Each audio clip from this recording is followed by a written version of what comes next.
The council chamber stretched wide across the station's central ring, its walls made of transparent metal that showed the stars beyond. And Ambassador Vecren stood at the speakers podium with his crystalline form catching the light from a dozen different angles as he addressed the gathered representatives from across the galaxy. "I call this assembly to order," Vecren announced, his voice carrying the natural authority of someone who had never been questioned. "We gather today to discuss the application of the species called humans for full membership in our Galactic Council." Commander Sam Blake sat in the human delegation section and tried to keep his expression neutral, though he knew what was coming. He had dealt with Vecren for 6 months now, ever since humanity made first contact with the greater galactic community. And the Quillian ambassador had made his opinions about Earth very clear from the beginning. "I will be direct," Vecren continued, turning to face the council with dramatic flair. "Earth is a joke world, and humanity is a joke species."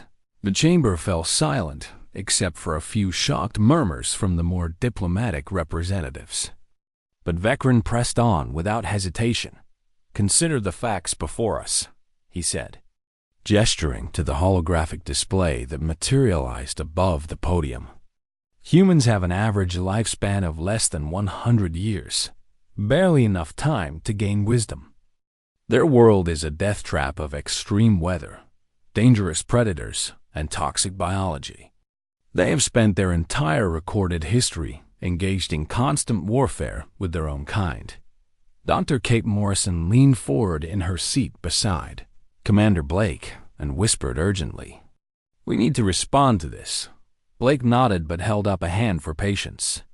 He had learned that interrupting Vecren only made things worse. "Their technology is primitive," Vecren went on, warming to his subject. "They have barely mastered faster than light travel. Their weapons are crude, and their understanding of quantum mechanics is laughable at best. Why should we grant them membership when they have nothing to offer us except violence and chaos?" Blake finally stood, his human height making him shorter than most of the alien representatives. But he carried himself with quiet dignity.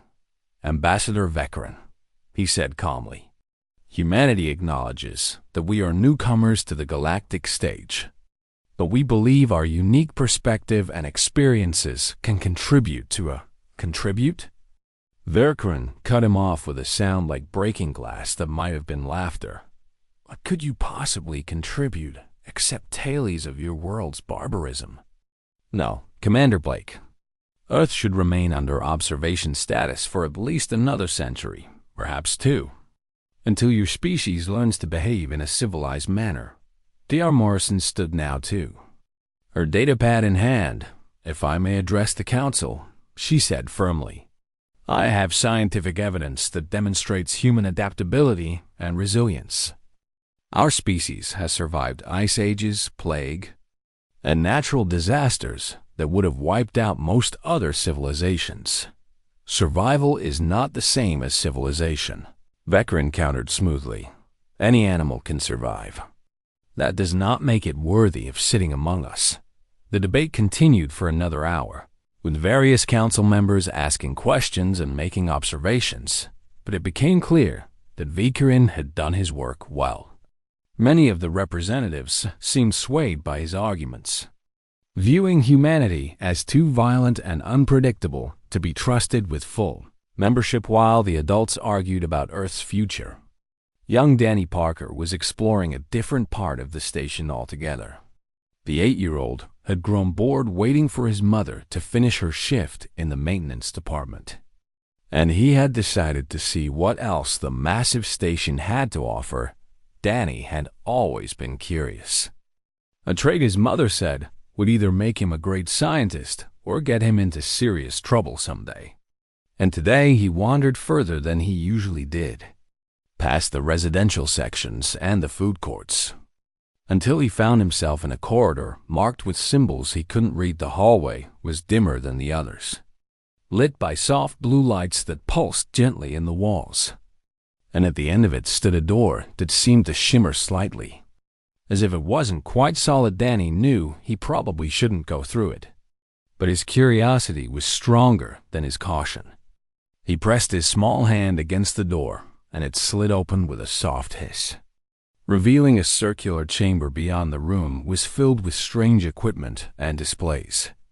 And in the center, on a raised platform, sat something that immediately captured Danny's attention.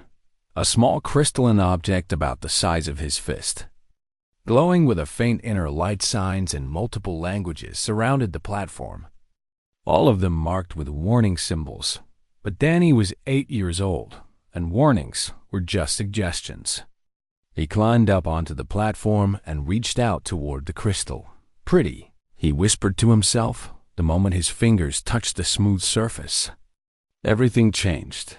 The crystal erupted with golden light that flooded the entire chamber, and Danny felt a surge of warmth rush through his hand and up his arm.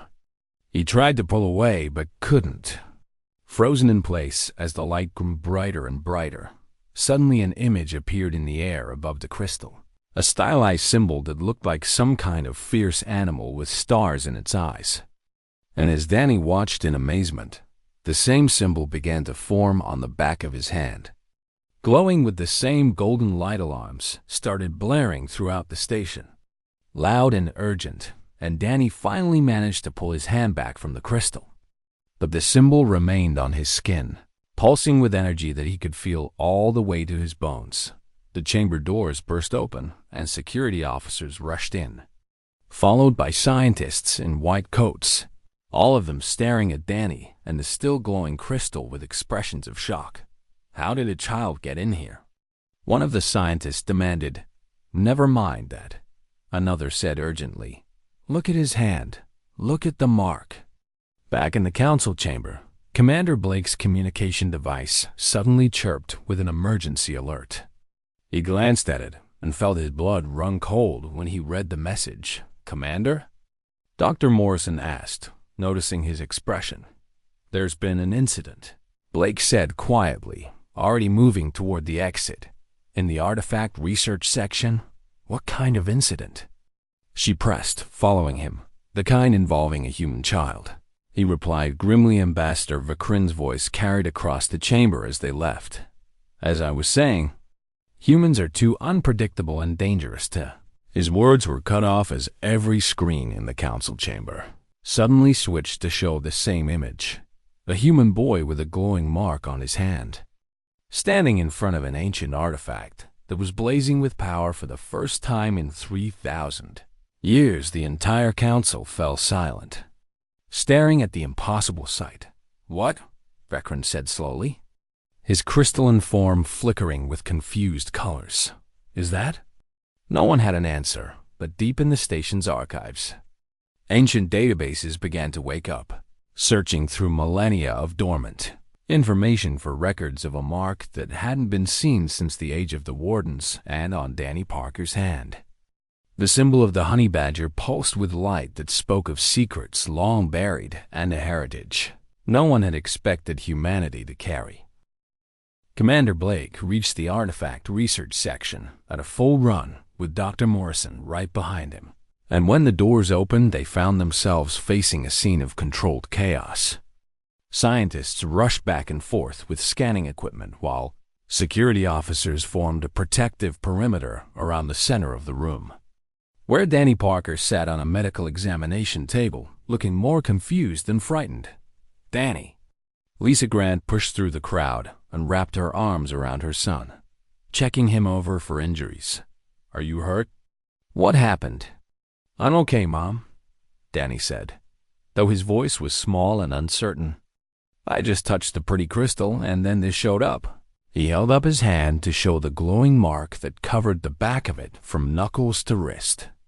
The stylized image of a fierce creature with stars in its eyes that pulsed with a steady golden light. Blake approached carefully, aware that every eye in the room was watching him. "Danny." "I'm Commander Blake," he said gently, crouching down to the boy's level. "Can you tell me what you felt when you touched the artifact?" "It was warm," Danny replied, staring at his marked hand. "Not hot like fire, but warm like when you sit in the sun." And I saw pictures in my head, like a movie but really fast. What kind of pictures? Dr. Morrison asked, her scientific curiosity overriding her caution. People that weren't people, Danny said slowly. Trying to find the words, they were helping other people, protecting them from scary things. They looked nice. Before anyone could ask more questions, Ambassador Vekrin entered the chamber with several other council representatives trailing behind him. His crystalline form radiated disapproval as he surveyed the scene. "This is precisely what I warned the council about," he announced. "Human recklessness has activated a priceless artifact that has remained dormant for millennia. The child must be detained for study." "Absolutely not," Lisa Grant said flatly, holding Danny closer. "Mrs. Grant, I understand your maternal instincts, but this is a matter of galactic security," Vekrin insisted, then turned to the security officers. "Take the child into custody." "I wouldn't do that if I were you," came a new voice. And everyone turned to see Council Elder Thane entering the chamber.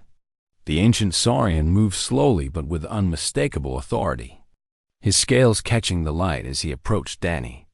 This situation requires careful consideration, not hasty action. Vekrin's form flickered with irritated colors. "Elder Thane, surely you agree that—" "I agree that we should not make decisions based on fear and ignorance," Thane interrupted calmly, "especially when we are dealing with something we do not yet understand." He moved closer to Danny and studied the mark with eyes that had seen thousands of years of galactic history. "Remarkable," he murmured. "I have seen this symbol before, an archive so old that most species have forgotten they exist. You recognize it?" Blake asked urgently. "The mark of the Wardens," Thane said, and several of the scientists gasped at the words, or so the legends call it. The Wardens were a species that existed 3,000 years ago, protectors of innocent life throughout the galaxy. "Legends," Vekrin said dismissively. "Fairy tales for children, perhaps," Thane agreed mildly. "But fairy tales do not usually activate ancient artifacts, Ambassador. Something real has happened here, and we must discover what it means." Dr. Morrison was already pulling up historical records on her datapad, her fingers flying across the screen. "According to what little information exists," she said, reading quickly, "the Wardens disappeared during something called the Consuming Dark, a galaxy-wide threat that nearly destroyed all life.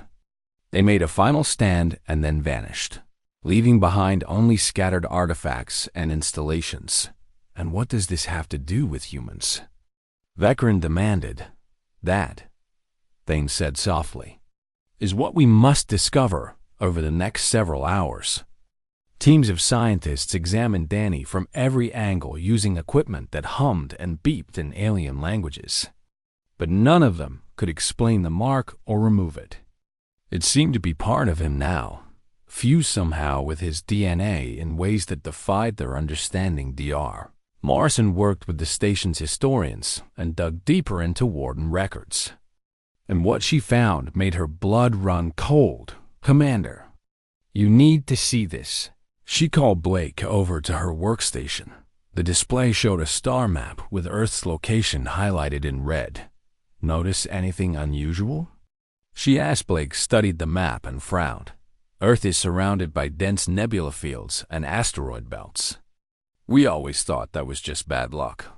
"It wasn't luck," Morrison said, pulling up another layer of data.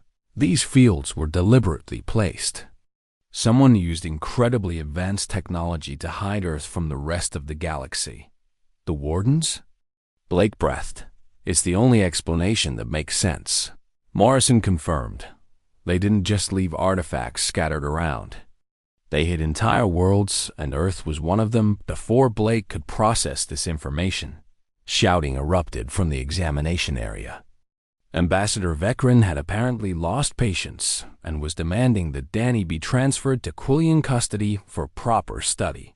"The child belongs with his own species," Lisa Grant said fiercely, standing between Vekrin and her son, Mrs. Grant. You do not understand the significance of what has happened, Vecren replied coldly. This mark could be the key to unlocking Warden technology, and your primitive people cannot be trusted with such power. Primitive?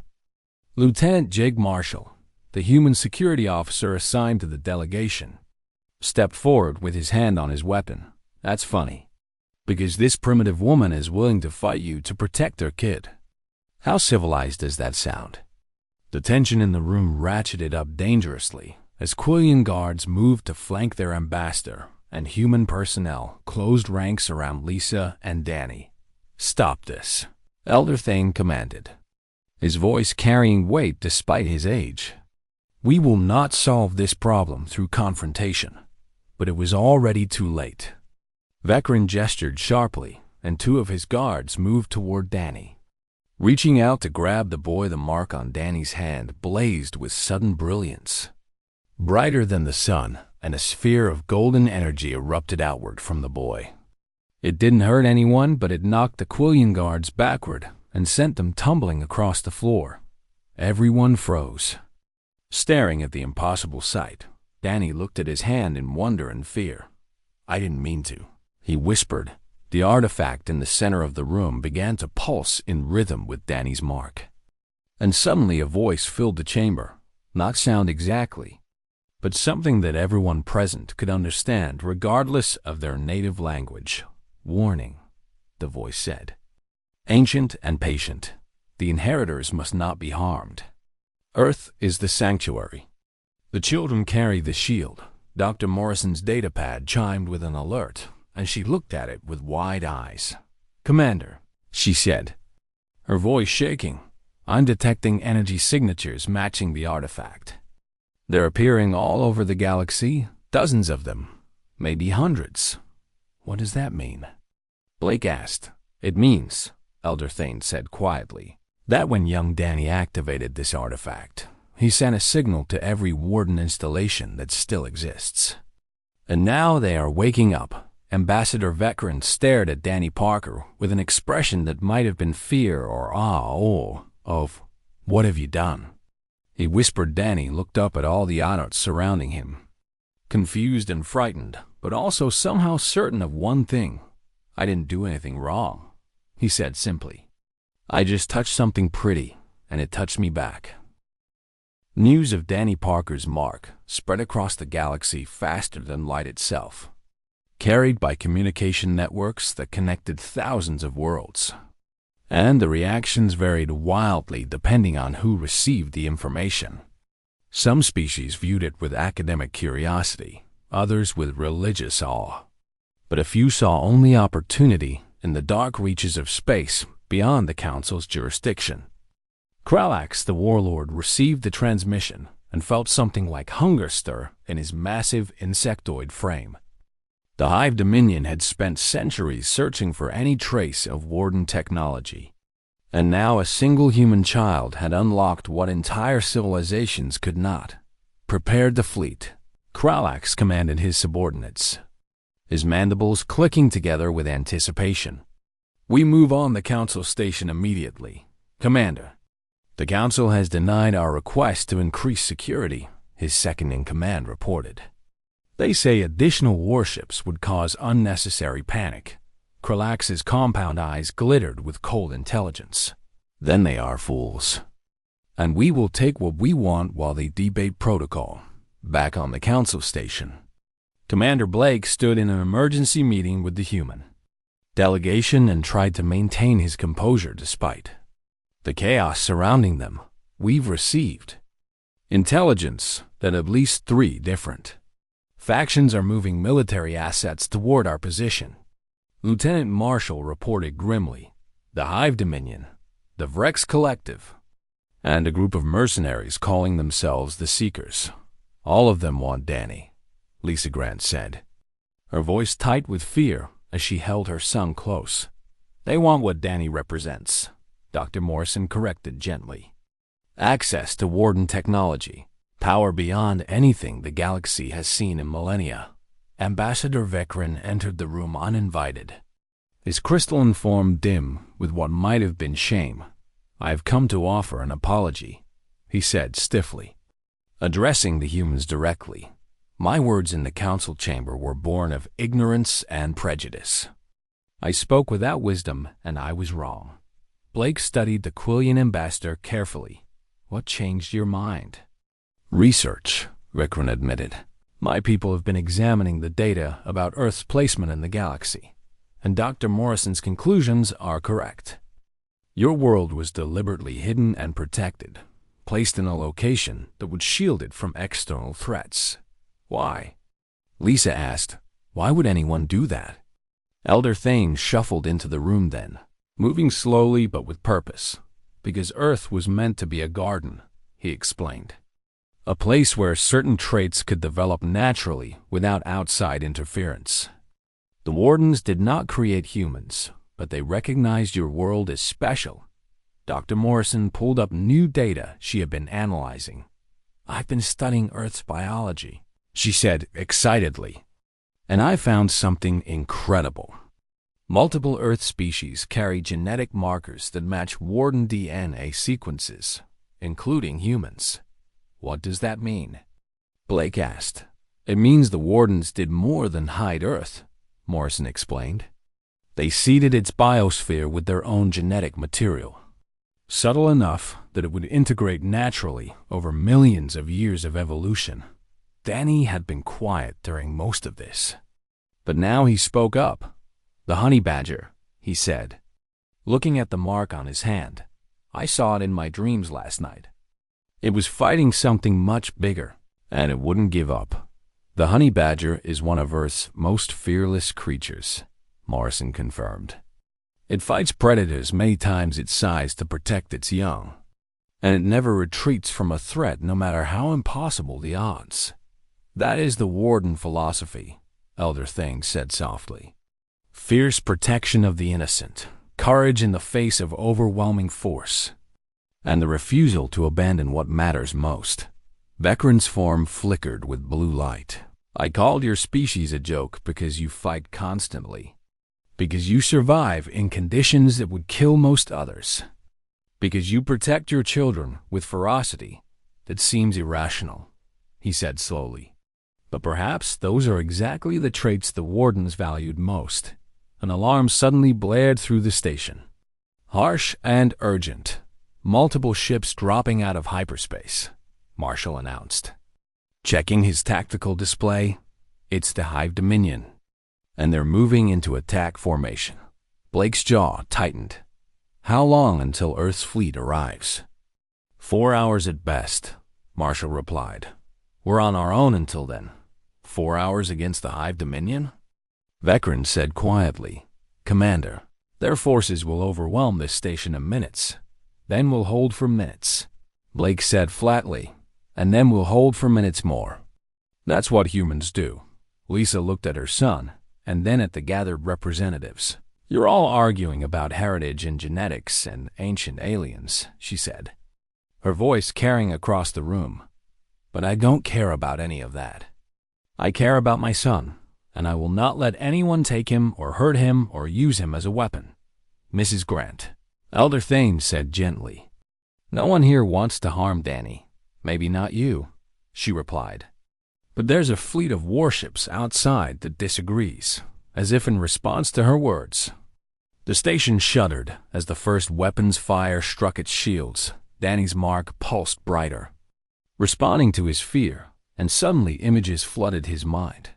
Visions of the Wardens in their final battle, standing against an enemy that sought to consume all life in the galaxy. Fighting not because they could win, but because retreat meant abandoning the innocent. They didn't run away, Danny said, his voice distant.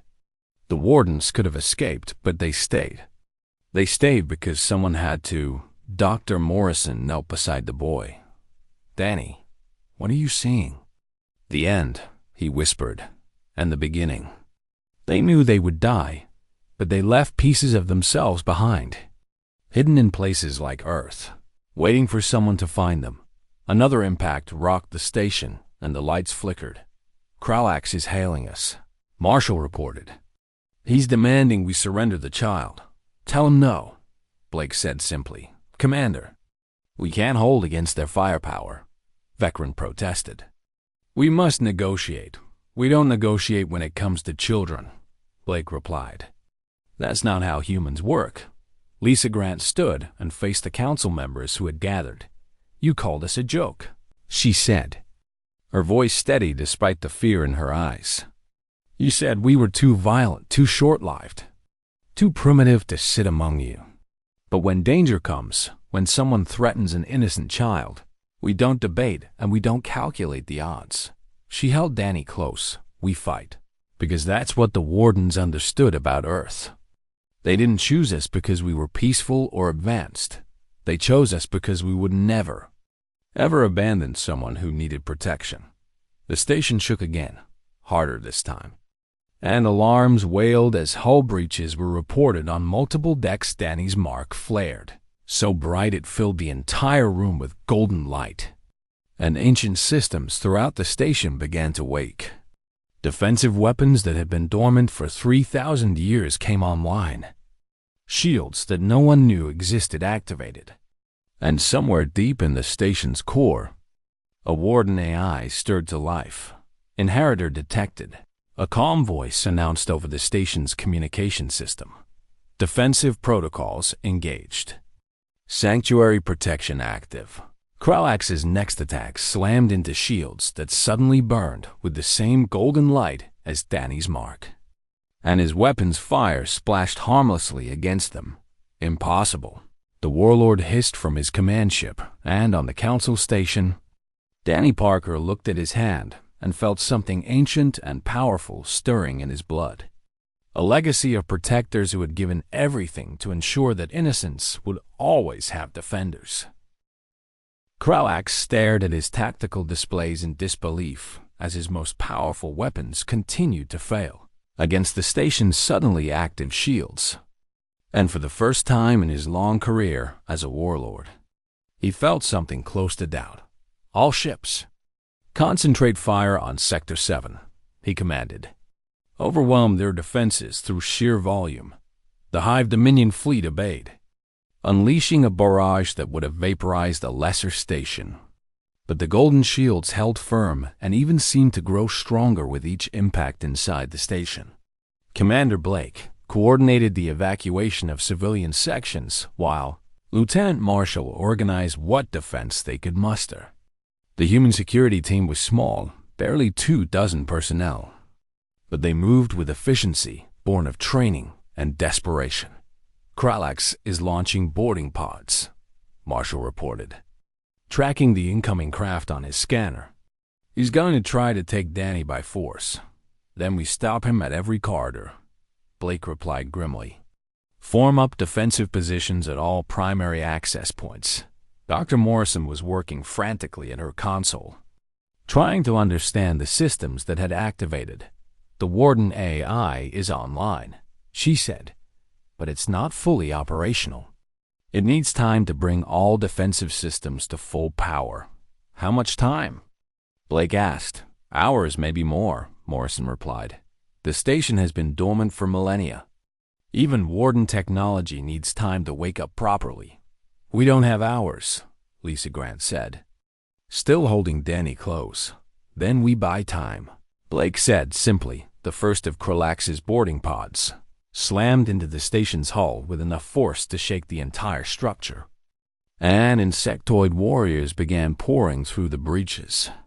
They moved with the cold efficiency of a hive mind, coordinating their attacks perfectly as they pushed toward the artifact research section, where Danny was located. Lieutenant Marshall and his team met them at the first defensive line, and the corridor erupted into chaos. Human weapons barked in the confined space, while the Hive soldiers returned fire with plasma weapons that burned through metal like paper. Fall back to secondary positions, Marshall ordered as his team was forced to retreat. Give ground slowly. Make them pay for every meter. The humans fought with a ferocity that surprised the Hive warriors. They used tactics that seemed reckless to alien minds, sacrificing safety for effectiveness. And they protected each other with an intensity that bordered on irrational in the command center. Ambassador Vecren watched the battle unfold and felt shame wash over him again. "They are dying," he said quietly to Elder Thane. "Humans are dying to protect one child. That is what you called a joke," Thane replied. "Their willingness to sacrifice for others. Their refusal to calculate the cost when innocents are at stake."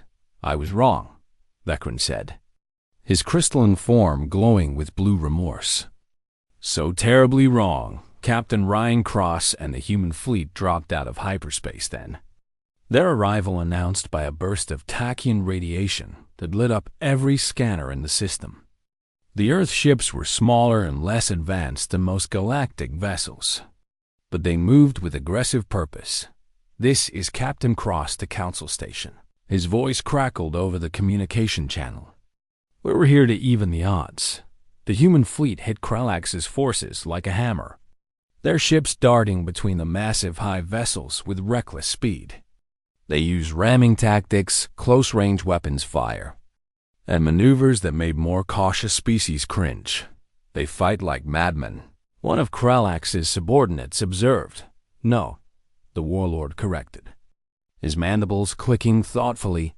"They fight like parents protecting their children." "There's a difference." Inside the station, the Hive warriors had pushed through 3 defensive lines and were closing in on the artifact research section.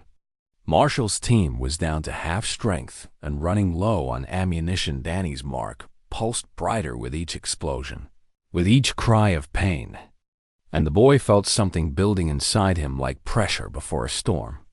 "I don't want anyone else to get hurt," he said, tears streaming down his face. "Not because of me, Danny. This isn't your fault." His mother tried to comfort him, but the boy pulled away and walked toward the chamber where the artifact still glowed on its platform.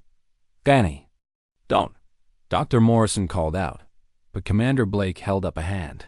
"Let him go," Blake said softly. "He needs to do this." Danny approached the artifact and placed both hands on its smooth surface. And suddenly his mind exploded with visions. He saw the Wardens as they truly were. Beings of immense power who had chosen compassion over conquest. He saw them fighting the consuming dark, a force of entropy and destruction that sought to end all life. He saw their last stand, how they poured their very essence into artifacts and installations scattered across the galaxy, preserving their legacy for future generations who might carry on their work, and he understood why they had chosen Earth. His world was harsh and dangerous, a place where life fought constantly to survive. But from that struggle had emerged something the Wardens valued above all else: the instinct to protect the vulnerable, no matter the cost. Mark on Danny's hand erupted with brilliant golden light that filled the entire station. And suddenly, the Warden defensive systems came fully online. Automated weapons emerged from hidden compartments throughout the structure, targeting only the Hive invaders with precision that left the station's inhabitants unharmed in the corridors. Marshall and his team watched in amazement as sleek drones materialized from nowhere and began pushing back the Hive warriors with weapons technology millennia beyond what either side possessed. Krax felt his ship shudder as the station's main weapons locked onto his flagship. And for the first time, he understood what he was truly facing. Not just ancient technology, but the legacy of beings who had valued the protection of innocence above their own survival. "All ships, cease fire," he commanded, his voice heavy with sudden understanding. "Commander?" His second questioned. "I said cease fire," Kralax repeated. "Break off the attack." The Hive Dominion fleet began to withdraw, and Captain Cross's ships held their fire, watching the enemy retreat with wary confusion inside the artifact research section. Danny stood with his hands still on the crystal, and through their connection he reached out to Kralax across the void of space. The warlord suddenly found himself experiencing a vision, seeing through the Warden's eyes as they made their final sacrifice. He saw worlds saved at terrible cost, saw the Wardens choosing again and again to stand and fight when retreat would have been easier. Saw them pouring their essence into a future they would never see because they believed that innocence deserved protection, and he saw humanity. Flawed, violent, short-lived, but carrying within them the same fierce devotion to protecting others that had defined the Wardens themselves. Kralax withdrew his fleet completely and sent a single message to the council station. I was wrong to attack. The child and his people are under my protection now. By the old laws that even the Hive respects, Danny released the artifact and stumbled backward, caught by his mother's arms as exhaustion washed over him. It's over, he whispered. He saw what I saw, and he understands now. Ambassador Vekran approached the boy slowly and did something no Quillian had done in living memory. He knelt before a member of another species. On behalf of my people, Vekran said formally, I offer apology and respect. We judged you without wisdom, and we were proven wrong by the courage of your kind. Lisa Grant looked at all the beings assembled around her son and felt tears on her face. We're just people, she said. We're not special or chosen or anything else. We're just people who refuse to let bad things happen to children if we can stop it. That, Elder Thane said gently, is precisely what makes you worthy inheritors of the Warden legacy. Outside the station, the human fleet maintained their protective formation, ready to fight again if needed, and throughout the galaxy. Other Warden installations continued to wake in response to Danny's touch, preparing for the day when humanity would need them. The galactic community spent the next 3 days trying to understand what had happened, and Commander Blake found himself giving the same explanations over and over to different councils, committees, and concerned species representatives. Yes, the boy was safe. No, Earth did not intend to use Warden technology for conquest. And no, they still didn't fully understand what Danny's mark meant or what responsibilities it carried. Dr. Morrison worked around the clock, analyzing the data from the artifact's activation. And what she discovered changed everything humanity thought they knew about their place in the universe. The Wardens didn't create us, she explained to the assembled council members. Her presentation displayed on holographic screens throughout the chamber. But they did something arguably more important. They recognized Earth as a world where their core values would naturally evolve. She pulled up images of Earth's harsh environments and dangerous wildlife. Our world is classified as a death world by galactic standards, Morrison continued. Extreme temperature variations, violent weather, predators that evolved alongside us for millions of years. Most species would never choose to colonize such a hostile planet, yet humans thrived there. Elder Thane observed. We did more than thrive, Morrison agreed. We developed traits that the Wardens valued above all others. Fierce protection of family and community, refusal to abandon the vulnerable, and the capacity for both great violence and great compassion. She showed footage from the recent battle, highlighting how human forces had fought with desperate courage against overwhelming odds. The Wardens seeded Earth's biosphere with subtle genetic markers millions of years ago, Morrison explained. Not to control us or change us, but to ensure that when the time came, we would be compatible with their technology and philosophy. Ambassador Vekran stood to address the council, his crystalline form now glowing with respectful blue tones. I stand before you humbled, he said, his voice carrying to every corner of the chamber. I called humanity a joke species from a joke world, and I have been proven catastrophically wrong. He gestured to the human delegation. These beings fight with ferocity that seems irrational until you understand its source. They fight not for glory or conquest, but for each other, for their children, for strangers who cannot protect themselves. That is not weakness. It is the truest form of strength. The council chamber filled with murmurs as representatives discussed this revelation among themselves. Council Elder Thane raised his hand for silence. The question before us is clear, he said. Humanity has proven themselves to be the inheritors of the Warden legacy. But what does that mean for the galaxy moving forward? It means, came a new voice from the back of the chamber, that we need them. A figure stepped forward. Kralax, the warlord who had attacked the station just days before. Now, standing before the council as a petitioner, I came here to speak, he said, his mandibles clicking nervously. To explain what I saw when the human child touched my mind with the artifact's power. The chamber fell silent as everyone waited to hear what the fearsome hive leader would say. I saw the consuming dark. Kralax continued, his voice carrying weight despite his discomfort with public speaking. I felt what the wardens felt as they made their final stand, knowing they would die but fighting anyway because that was the only choice that mattered. He turned to face Danny, who sat beside his mother in the human section, and I understood why they chose Earth, the warlord said. Not because humans are the strongest or the smartest or the longest lived, but because when faced with impossible odds, when protecting innocence means certain death, humans do not calculate the cost. They simply stand and fight. Lisa Grant stood up, still holding Danny's hand. We're not heroes, she said firmly.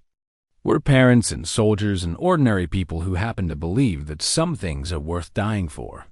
That, Kralax replied, is what makes you extraordinary.